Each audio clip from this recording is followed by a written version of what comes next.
Salut à toi jeune spectateur lambda et bienvenue pour le premier épisode de Cinématop. Le but de cette émission est de descendre mon classement personnel et purement subjectif des meilleurs films de tous les temps.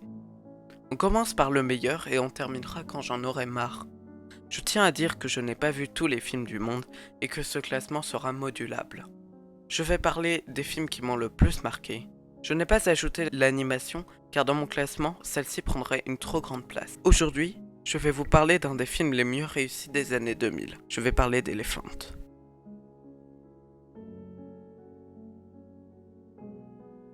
Elephant est un film écrit et réalisé par Gus Van Sant. Gus Van Sant est un auteur américain né en 1952. Il débute dans le cinéma avec Malanoche et continue dans le cinéma indépendant jusqu'à Will Hunting, le remake de Psychose d'Alfred Hitchcock. Il revient à l'indépendance avec Jerry et enchaîne avec Elephant qui lui vaudra une Palme d'Or à Cannes en 2003. Il continue avec Last Days qui revient sur les derniers jours de Kurt Cobain et réalise Paranoid Park.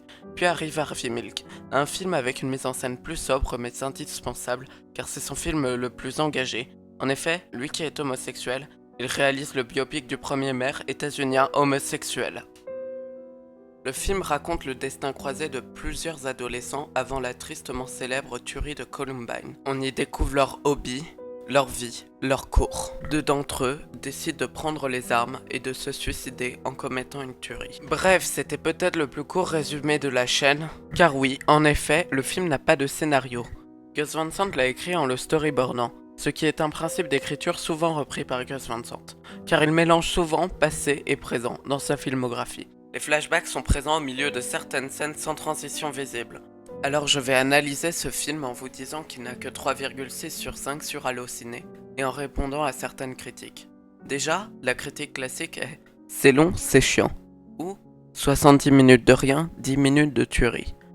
Il faut ne pas avoir regardé le film pour dire ça. Si le film prend autant de temps à atteindre le climax, c'est pour justement rendre ce dernier beaucoup plus fort. Nous avons passé 70 minutes à connaître les victimes et à s'y attacher.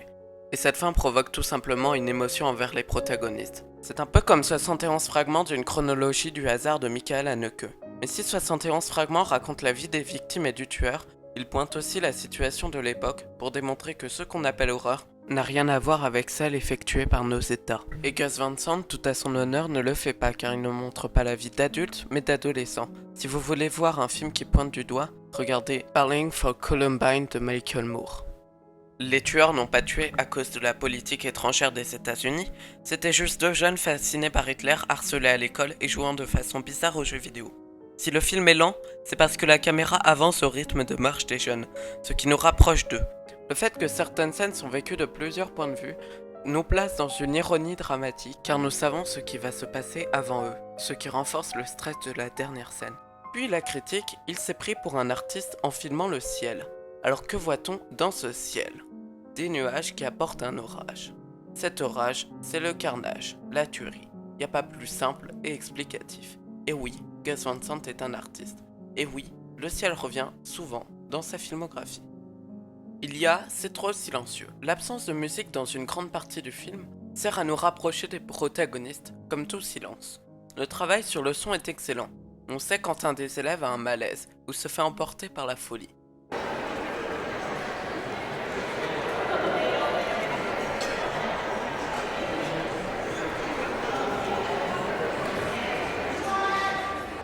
L'absence de musique dans la dernière scène la rend encore plus stressante. Cette critique est accompagnée du prendre Beethoven pour la musique, c'est nul. Beethoven représente ici l'ordre établi, le calme, mais aussi l'inquiétude. Et regardez dans cette scène, que se passe-t-il?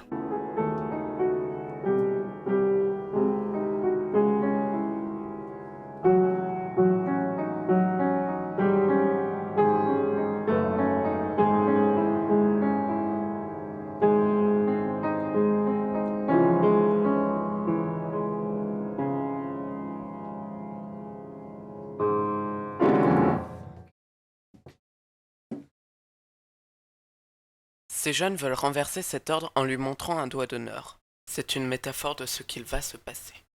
Et enfin, le commentaire sur les jeux vidéo? Bravo les stéréotypes! Les tueurs jouaient aux jeux vidéo, étaient fascinés par Hitler et écoutaient Marilyn Manson. Ce n'est pas une attaque, ce ne sont que des faits. Oui, il jouait, mais comme vous et moi. Sauf que chez une minorité de personnes, les jeux vidéo donnent des idées meurtrières. J'adore Marilyn Manson et je joue aux jeux vidéo. Je ne vois pas le problème. C'est tout. Par contre, je tiens à rassurer, je ne suis absolument pas fasciné par Hitler. Dans Elephant, il y a ce que j'aime dans le cinéma. Des ralentis, des plans séquences, des plans fixes, du silence, une interaction musique-film. Donc qu'est-ce qu'Elephant? Elephant, c'est un des meilleurs travaux de mise en scène, mais aussi sonore. Elephant, c'est une œuvre violente qui reste dans la retenue. Elephant, c'est surtout un film réalisé avec le cœur et l'un des plus poétiques. C'est ce qui en fait l'un des meilleurs films de tous les temps, si ce n'est selon moi le meilleur. Bon, j'espère que cette émission vous aura plu. Je vous invite à vous abonner, me suivre sur Blogger, Twitter, partager, c'est très important. Et si vous avez des propositions de films pour Cinémastock, envoyez-les à l'adresse mail eliash.cinemastock@yahoo.fr.